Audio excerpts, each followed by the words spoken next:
Muy buenas, soy el profesor Alex Torres de Biología y hoy aprenderemos el capítulo número 18, los recursos naturales y la contaminación ambiental. Efectivamente, los recursos naturales. ¿Qué es los recursos naturales? Los recursos naturales es todo aquello que proviene de la misma naturaleza y que el hombre lo aprovecha para sus propias necesidades. Es decir, como vemos acá, todo aquello que proviene de la naturaleza que se aprovecha para satisfacer las necesidades humanas. Ejemplo, ahí está el agua, el suelo, el aire, los mismos seres vivos, tal vez los combustibles fósiles. Entonces, veremos que son tres tipos de recursos naturales. Ahí están los inagotables, los que nunca se van a agotar y son los que incluyen las fuentes de energía infinita. Energía infinita, es decir, energía cósmica. Toda energía que venga del exterior del planeta, esa sería fuente de recurso natural inagotable. Entonces ponemos aquí, es la energía infinita que viene del exterior. Ejemplo, ahí está la energía solar, energía del sol, energía también nuclear, está también por acá la energía eólica, energía, ¿no?, etcétera. Entonces, es toda fuente de origen cósmico. Esa es la energía inagotable. Vamos a ver con los recursos naturales no renovables. No renovables, es decir, estas fuentes o estos recursos naturales se van a agotar, pero que pueden llegar a extinguirse por completo. Se van a agotar y nunca más van a volver a formarse. Ejemplo, son los petróleo, la hulla, ¿no? Son los que nunca van a ser sustituidos. Una vez usados ya nada los repara. Ejemplo, los minerales. Minerales también está acá, ¿no? También la energía fósil, como el petróleo, el gas, el carbón, la hulla, etc. Tenemos también los recursos naturales no renovables, o también tenemos los renovables, ¿no? Los renovables son los que son de dos tipos. Uno se llaman los renovables que son aparentes, y otros renovables se llaman verdaderos.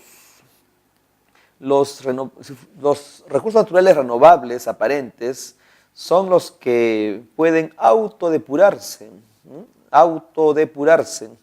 es decir, los que pueden volver a formarse, pueden reciclarse, pueden también nuevamente formarse en naturaleza. Ejemplo, eso son el suelo, el agua y el aire, pero no pueden reproducirse, no se reproducen. El suelo, el agua, el aire pueden volver a estar formándose, pero no se reproduce. Ejemplo, el suelo, los factores edáficos se pueden mantener viable con la rotación de cultivos. En cambio, los renovables verdaderos son todos los que pueden reproducirse. Ejemplo, ahí están los seres vivos, los hongos, las bacterias, las algas, las plantas, pero no son los virus. Los virus no son seres vivos. Entonces acá tenemos los aparentes y los verdaderos. Muy bien. Prevención y conservación de los recursos naturales. Claro, la prevención de los recursos naturales destaca sobre todo, ¿no? Se puede determinar por aspectos. Ejemplo, conservación de los suelos. Esos suelos se deben conservar para que sigas cultivándose y mantiene viable, ¿no?, la producción de plantas. Segundo, tenemos también la conservación de las especies y los ecosistemas. Especies, ejemplo, de algunos animales o plantas, y el ecosistema o el hábitat de aquellas especies. También hay que conservar, ¿no? Prevenir y conservar, y eso es gracias a la creación de áreas naturales protegidas. Áreas naturales, ejemplo, puede ser parques nacionales, santuarios históricos, cotos de caza, etc. ¿No? Los famosos ANP, son las áreas naturales protegidas. Y también se debe se debe también cuidar mediante el control de superpoblación. Evitemos que hayan muchos individuos, superpoblación y también enfermedades, ¿no? Que pueden matar especies, los puede exterminar rápido, ¿no? Eso sí se conserva, entonces, los recursos naturales. Y la conservación, ¿no? Del ecosistema puede justificarse por varias maneras. Dentro de ellas destacan las estéticas, o sea, la belleza del área natural, científicas, ¿no? El estudio, las investigaciones y también por las prácticas mismas. Es decir, la diversidad de los seres vivos podemos usarlo para poder utilizarlos y practicar in situ a los recursos naturales, ¿no? Hay que entonces tratar de usar esos parámetros para conservar el ecosistema. A continuación, estudiaremos las áreas naturales protegidas. Estas áreas naturales protegidas se categorizan gracias al SINAMPE, Sistema Nacional de Áreas Naturales Protegidas por el Estado. Son varias, tenemos las principales: Parque Nacional, tenemos Santuario Nacional, Reserva Nacional y Santuario Histórico. El Parque Nacional, ¿no? Son áreas reservadas por el Estado destinadas a la protección de carácter intangible, es decir, no se puede hacer uso directo de las especies. Está prohibido extraer o sacar recursos naturales en este parque. Claro, acá se conserva asociaciones naturales de flora y fauna. Flora, es decir, plantas, vegetales, y fauna son las especies animales. Está prohibido también todo tipo de asentamiento humano, no asentamiento humano, y evitar también dañar alguna especie en este campo, ¿no? Se conserva estas áreas naturales, parques nacionales, por las bellezas paisajísticas, porque estos parques nacionales están conservando ambientes muy hermosos. También son áreas grandes, sí, muy grandes. Entonces no se pueden utilizar directamente los recursos naturales. Un parque nacional se ha establecido para conservar zonas donde la naturaleza se conserve inalterable, como un ejemplo de lo que fue el paisaje peruano antes de la intervención humana. Son 13 parques. Reserva Nacional.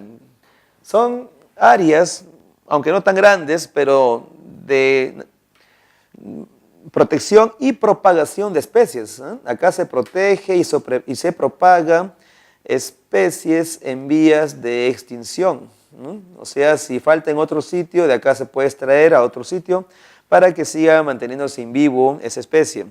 Este área natural sí es tangible, es decir, sí se puede hacer uso directo de la flora y fauna, ¿no? Siempre pues con cuidado, ¿no? Si una reserva nacional o natural se encuentra establecida en tierras de uso agropecuario, ya el Ministerio de Agricultura podrá autorizar que el aprovechamiento de los recursos sea realizado por los conductores de dichas tierras, ¿no? Estableciendo límites que regulen el doble uso del área.